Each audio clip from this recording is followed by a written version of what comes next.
ప్రేక్షక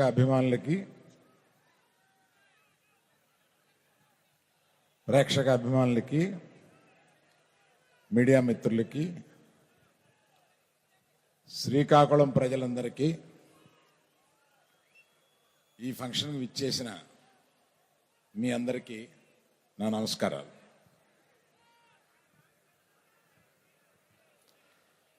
శ్రీకాకుళం ప్రాంతంలోంచి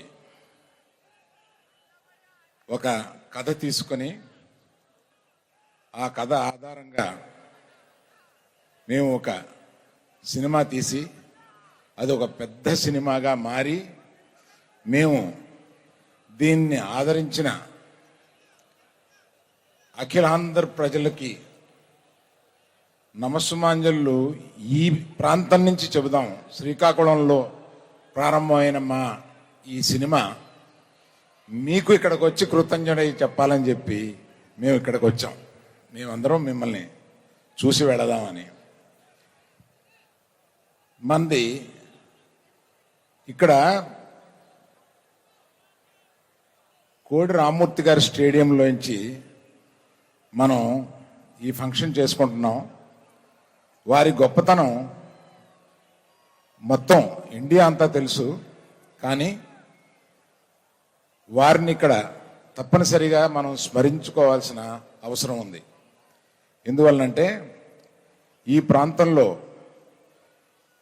చాలా సంవత్సరాల క్రితం పుట్టి ప్రపంచ ప్రఖ్యాతిగాంచిన ఆయన ఎన్నో కొత్త కొత్త విషయాలు, ఎన్నో ఛాలెంజ్లు చేసి ఆయన ఈ జిల్లాకి పేరు ప్రతిష్టను తీసుకొచ్చారు.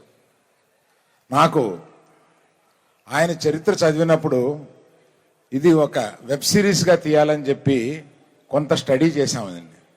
నాకు ఆశ్చర్యపోయిన విషయాలు ఏంటంటే, అంత బాడీ బిల్డింగు, అంత అంటే 2 కార్లను 2 చేతులతో ఆపి పబ్లిక్లో నిరూపించుకున్న ఆయన, అంత శక్తివంతుడు ఆయన కేవలం శాకాహారి. అది ఒక పెద్ద మెసేజ్ అన్నమాట. అంటే శాకాహారం తింటూ కూడా అంతటి శక్తిని చూపించగలమని ఆయన నిరూపించారు.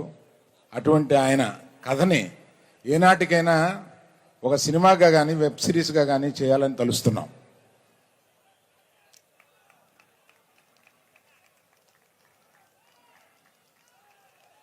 థ్యాంక్ యూ అండి.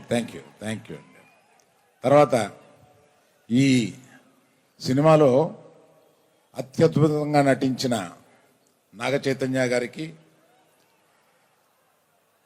మీరన్న lady super star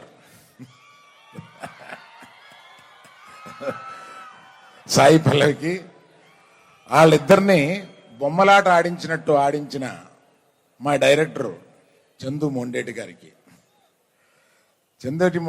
Chandu Mondeti గారు అలా తెలియనట్టుగా అమాయకత్వంగా అలాగా ఉంటారు, కానీ ఆయన కలంలోంచి వచ్చే ప్రతి అక్షరం, ఆయన మేధస్సులోంచి వచ్చే ప్రతి షాటు మనల్ని ఇవాళ ఉర్రు తొలగిస్తుంది.